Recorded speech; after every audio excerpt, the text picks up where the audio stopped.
kita harus mengenal bagian-bagian dan fungsi dari penyusun sistem pernapasan. Kita mulai dari yang pertama, yaitu hidung. Nah, udara pertama kali masuk ke saluran pernapasan melalui lubang hidung dengan mekanisme inspirasi.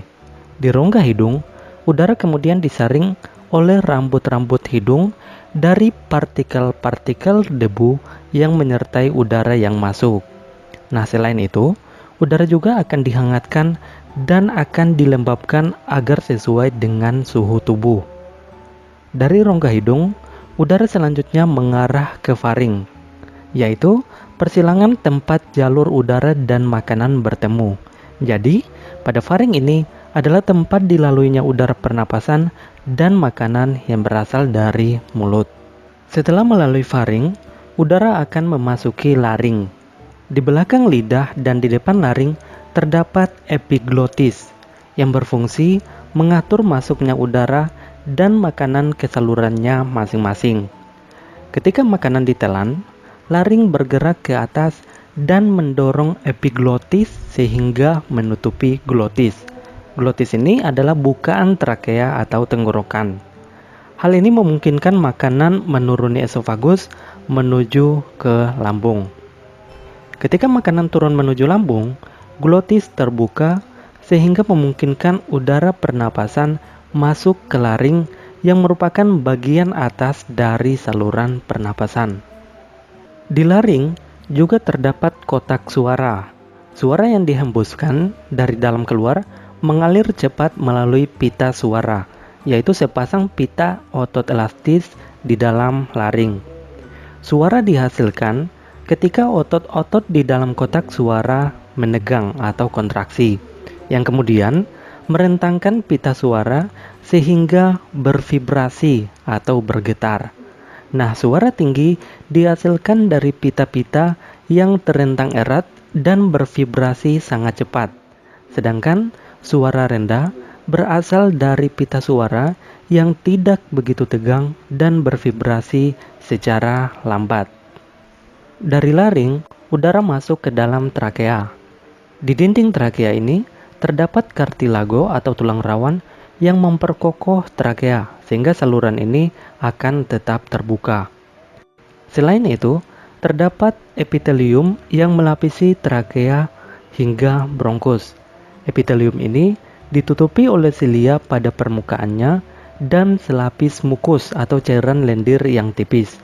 Nah, mukus ini berfungsi untuk memerangkap debu, polen, dan kontaminan-kontaminan kecil lain yang lolos dari rongga hidung. Silia ini berdenyut dan bergerak seperti ombak, menggerakkan mukus ke atas menuju faring. Tempat mukus tersebut akan ditelan atau dibuang dengan sengaja keluar melalui mulut. Proses ini dinamakan eskalator mukus, yaitu proses yang memainkan peran penting dalam membersihkan sistem pernapasan. Dari trakea, selanjutnya terdapat dua cabang yang disebut bronkus. Bronkus ini masing-masing mengarah ke salah satu dari paru-paru. Bronkus bercabang-cabang lagi di dalam paru-paru menjadi saluran-saluran kecil yang disebut bronkiolus. Udara kemudian memasuki alveoli. Kumpulan dari alveoli disebut alveolus, yang merupakan kantung udara di ujung bronkiolus. Oksigen dari udara yang memasuki alveoli akan terlarut di dalam selaput lembab yang melapisi permukaan dalam alveoli dan kemudian akan berdifusi dengan cepat melintasi epitelium ke dalam kapiler darah yang mengelilingi setiap alveoli. Sedangkan dalam arah yang berlawanan, karbon dioksida berdifusi dari kapiler darah melintasi epitelium alveoli dan menuju ke rongga udara untuk dikeluarkan keluar tubuh melalui mekanisme ekspirasi. Gangguan-gangguan apa saja sih yang bisa menyerang sistem pernafasan manusia? Kita juga akan mencari tahu seperti apa gejala-gejalanya dan bagaimana upaya kita untuk menjaga tubuh agar terhindar dari penyakit-penyakit tersebut. Baiklah, kalau begitu langsung saja kita mulai ya. Tonton videonya sampai selesai. Ada beberapa gangguan atau penyakit yang bisa menyerang sistem pernapasan manusia. Ada asma, TBC, pneumonia, kanker paru-paru, polip, asfiksi, adenoid, emfisema, kemudian ada lagi influenza, faringitis, tonsilitis, bronkitis, sinusitis, asidosis, rinitis, difteri, silikosis, dan pleuritis. Oke, kita bahas satu persatu ya, dimulai dari asma. Asma ini merupakan gangguan pernafasan berupa penyempitan saluran nafas sehingga penderita mengalami kesulitan bernafas. Penyebabnya itu dari alergen yang masuk ke dalam tubuh seperti asap rokok, debu, dan rambut halus. Alergen yang masuk dalam tubuh ini bisa memicu sistem imun tubuh dalam memproduksi prostaglandin dan histamin. Kedua senyawa ini yang mengakibatkan terjadinya penyempitan saluran nafas, misalnya pada bagian bronkus. Gejala yang dialami penderita asma ini biasanya kesulitan bernafas dan sesak nafas yang disertai bunyi. Pencegahannya yaitu dengan menghindari pemicu masuknya alergen dan menjaga kebersihan udara di lingkungan. Jika terjadi serangan asma, kita bisa melakukan penanganan yaitu menggunakan alat bantu inhaler yang disemprotkan melalui mulut. Yang kedua ada TBC atau tuberkulosis. TBC merupakan peradangan dinding alveolus. Peradangan ini disebabkan oleh infeksi bakteri Monobacterium tuberculosis pada paru-paru. Alveolus berperan dalam proses difusi oksigen dan karbon dioksida. Oleh karena itu, jika alveolus mengalami peradangan, maka akan mengganggu proses difusi oksigen dan karbon dioksida. Gejalanya yaitu mudah lelah, berat badan turun drastis, demam, berkeringat pada malam hari, sulit bernafas, sakit pada bagian dada, dan batuk berdarah. Pencegahannya bisa dengan vaksin melalui imunisasi BCG ketika balita. Penanganan yang bisa dilakukan pada penderita TBC adalah dengan pemberian obat jenis isoniazid, rifampicin, pyrazinamid, streptomycin, dan ethambutol. Selanjutnya ada pneumonia. Pneumonia ini radang paru-paru pada bagian bronkiolus dan alveolus. Peradangan ini disebabkan oleh infeksi bakteri Streptococcus pneumonia. Peradangan pada alveolus ini menyebabkan terbentuknya cairan kental dalam kantong alveolus. Adanya cairan itu bisa mengganggu proses pertukaran gas pada alveolus, sehingga oksigen yang diserap oleh darah jadi berkurang. Penyakit ini bisa menular melalui batuk dan bersin ya. Gejalanya batuk berdahak, sesak nafas, sakit dada, dan demam. Pencegahannya bisa dilakukan dengan pemberian vaksin IPD. Penanganan untuk penderita pneumonia yaitu dengan pemberian antibiotik dan obat-obatan jenis ampicillin, kloramfenikol, cefotaxime, dan amikasin. Selain itu, bisa juga dilakukan penyedotan cairan yang terdapat di dalam paru-paru. Lanjut ada kanker paru-paru. Penyebab penyakit ini yaitu pertumbuhan sel yang tidak terkendali pada paru-paru. Sel-sel itu bisa menyebar ke seluruh jaringan paru-paru, bahkan jaringan di sekitar paru-paru. Kanker paru-paru ini disebabkan oleh masuknya zat-zat yang bersifat karsinogenik seperti asap rokok, debu asbes, dan udara tercemar. Gejalanya batuk berdarah, berat badan berkurang drastis, nafas pendek, dan sakit di bagian dada. Penyakit ini tidak menular, tapi bisa menyebabkan kematian bagi penderitanya. Untuk mencegah terjadinya penyakit ini, kita harus menghindari rokok dan asap rokok.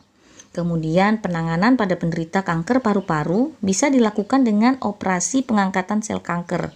Selain itu, bisa juga dilakukan radioterapi untuk menghancurkan sel-sel kanker. Lanjut, ada polip. Polip merupakan tumor jinak yang terbentuk pada rongga hidung. Biasanya tumbuh pada daerah selaput lendir karena adanya penimbunan cairan. Gejalanya hidung sering tersumbat. Pencegahan yang bisa dilakukan yaitu dengan cara menjaga kebersihan hidung dan membersihkan bagian hidung dengan air garam serta menghindari hal-hal yang bisa menyebabkan iritasi hidung. Penanganannya bisa dilakukan dengan pemberian obat jenis kortikosteroid yang bisa mengecilkan ukuran polip. Lanjut, ada asfiksi. Asfiksi ini gangguan pengangkutan oksigen menuju jaringan tubuh. Penyebabnya karena adanya gangguan fungsi paru-paru, pembuluh darah atau jaringan, sehingga menyebabkan tubuh kekurangan oksigen. Gejalanya tubuh lemah. Penderita asfiksi ini bisa ditangani dengan resusitasi yang bertujuan merangsang paru-paru untuk tetap mensuplai oksigen. Selain itu juga bisa dilakukan dengan pemberian obat jenis epinefrin. Selanjutnya ada adenoid. Adenoid ini penyempitan saluran nafas karena mengalami penyumbatan oleh kelenjar limfa yang membengkak karena infeksi bakteri. Gejalanya sulit bernafas, tenggorokan sakit, kemudian muncul lendir kuning kehijauan melalui hidung. Penanganannya bisa dengan pemberian antibiotik. Kemudian ada emfisema. Emfisema ini penyakit yang terjadi karena ketidaknormalan susunan alveolus berupa hilangnya elastisitas alveolus. Jadi ini bisa menyebabkan penurunan fungsi alveolus ya, yang mengakibatkan tubuh kekurangan oksigen. Penyebabnya dari asap rokok. Gejala yang dialami penderita emfisema ini sulit bernafas, batuk kronis, dan sesak nafas. Pencegahannya tentu menghindari rokok dan asap rokok serta polusi udara. Penanganan penyakit ini bisa dilakukan dengan terapi paru, terapi oksigen, operasi pengurangan volume paru-paru dengan pengangkatan bagian paru-paru atau alveolus yang rusak, serta transplantasi paru-paru. Lanjut ada influenza. Influenza ini disebabkan oleh virus influenza orthomyxovirus dan sifatnya menular. Jadi ketika penderita influenza ini bersin, virusnya akan ikut keluar menyebar di udara. Gejalanya ditandai dengan hidung tersumbat, demam, sakit kepala, batuk, pilek, dan bersin-bersin. Upaya pencegahannya yaitu dengan menerapkan pola hidup bersih dan pola hidup sehat, makan makanan yang bergizi, berolahraga, serta cukup istirahat. Kemudian penanganannya yaitu bisa dilakukan dengan cara meningkatkan kekebalan tubuh. Caranya bagaimana? Ya bisa dengan cara makan makanan bergizi, olahraga, istirahat cukup, dan lain sebagainya. Sehingga sistem kekebalan tubuhnya bisa meningkat, jadi bisa melawan virus influenza. Lanjut ada faringitis. Faringitis ini peradangan pada faring. Penyebabnya mikroorganisme seperti virus, bakteri, dan jamur. Virusnya biasanya ada adenovirus, orthomyxovirus, rhinovirus, dan coronavirus. Kemudian bakterinya itu bisa disebabkan oleh Streptococcus pyogenes. Selain itu, penyakit ini juga bisa disebabkan oleh iritasi zat kimia. Gejalanya, rasa nyeri ketika menelan makanan. Penyakit ini juga menular ya, jadi upaya pencegahan supaya tidak tertular yaitu dengan rajin mencuci tangan, menjaga kebersihan, dan tidak menggunakan peralatan makan secara bergantian. Penanganannya bisa dilakukan dengan pemberian antibiotik untuk faringitis yang disebabkan oleh bakteri, kemudian antivirus untuk yang disebabkan oleh virus, dan anti jamur untuk yang disebabkan oleh jamur. Lanjut ada tonsilitis. Tonsilitis ini peradangan pada tonsil yang ditandai dengan pembengkakan. Tonsilitis disebabkan oleh infeksi bakteri dan virus. Bakteri yang menyebabkan tonsilitis ini Streptococcus sp, sedangkan virusnya itu ada adenovirus, rhinovirus, dan coronavirus. Gejalanya sakit tenggorokan, pembengkakan tonsil, batuk, sakit kepala, sakit pada bagian leher, dan demam. Pencegahannya bisa dilakukan dengan cara sering-sering mencuci tangan untuk mencegah masuknya mikroorganisme ke mulut bersama makanan.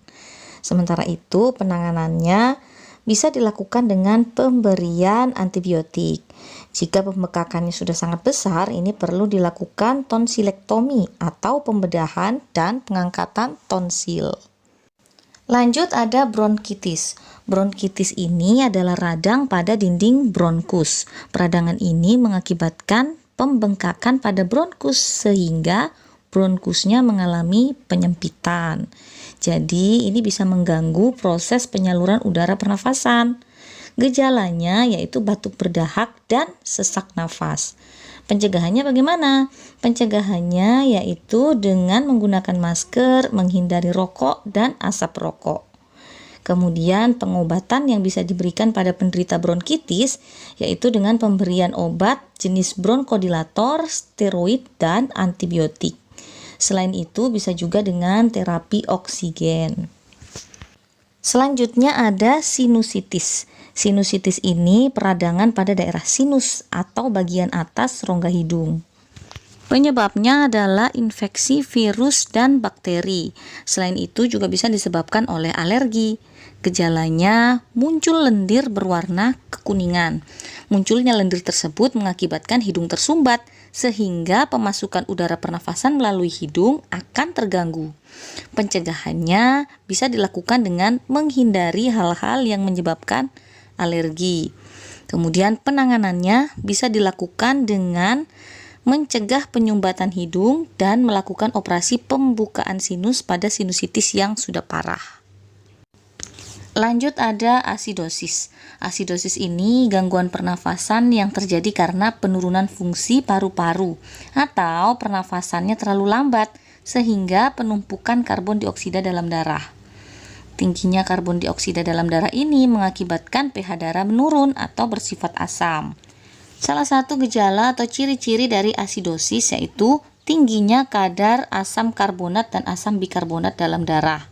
Untuk mengatasi penumpukan karbon dioksida dalam darah, ini bisa dilakukan dengan cara dialisis. Selanjutnya ada rinitis. Rinitis ini peradangan pada hidung yang disebabkan oleh alergen. Gejalanya bersin-bersin, pilek, hidung tersumbat, gatal di hidung, dan tenggorokan. Pencegahan yang bisa dilakukan yaitu dengan cara menjaga kebersihan sehingga memperkecil masuknya alergen ke tubuh. Ketika terserang rinitis itu penanganannya bisa dengan cara pemberian dekongestan hidung, antihistamin, dan kortikosteroid. Selanjutnya ada difteri. Difteri ini penyakit yang menyerang saluran pernafasan atas yaitu faring dan laring. Penyebabnya infeksi bakteri Corynebacterium diphtheri. Gejalanya terbentuk membran abu-abu yang menutupi tenggorokan, pembengkakan kelenjar limfa, sulit bernafas, serta hidung mengeluarkan cairan kental yang disertai darah. Penyakit ini menyerang bisa dari bayi ya, sehingga untuk pencegahannya perlu dilakukan imunisasi DPT. Penyakit ini menular dan bisa menyebabkan kematian. Menularnya melalui cairan tubuh seperti ludah dan cairan hidung penderita.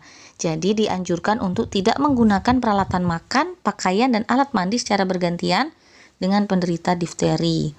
Penanganannya bisa dengan cara memberikan antibiotik dan antitoksin. Oke, lanjut. Kemudian ada silikosis. Silikosis ini gangguan pernafasan akibat adanya partikel silika yang masuk dan mengendap dalam saluran pernafasan. Yang bisa dilakukan untuk pencegahan yaitu dengan cara menjaga kebersihan udara dari partikel-partikel berbahaya. Selain itu, kita juga dianjurkan untuk menggunakan masker jika berada di tempat yang banyak pencemaran udaranya. Penanganannya bisa dilakukan dengan cara pembilasan paru-paru untuk menghilangkan silika. Yang terakhir ada pleuritis. Pleuritis ini radang pada selaput paru-paru atau pleura. Keadaan tersebut menyebabkan terjadinya akumulasi cairan pada pleura. Penyebabnya infeksi virus dan bakteri. Gejalanya nyeri dada dan batuk kering. Penanganannya bisa dilakukan dengan penyedotan sebagian cairan di dalam pleura. Oke, itu tadi materi-materinya. Kemudian sebagai bahan evaluasi di rumah, kalian bisa kerjakan beberapa soal berikut. Kalau sudah selesai, sekian dulu materi untuk bab sistem pernafasan manusia. Di video selanjutnya untuk kelas 8 kita akan bahas sistem ekskresi pada manusia. Oke, kurang lebihnya mohon maaf. Terima kasih. Wassalamualaikum warahmatullahi wabarakatuh.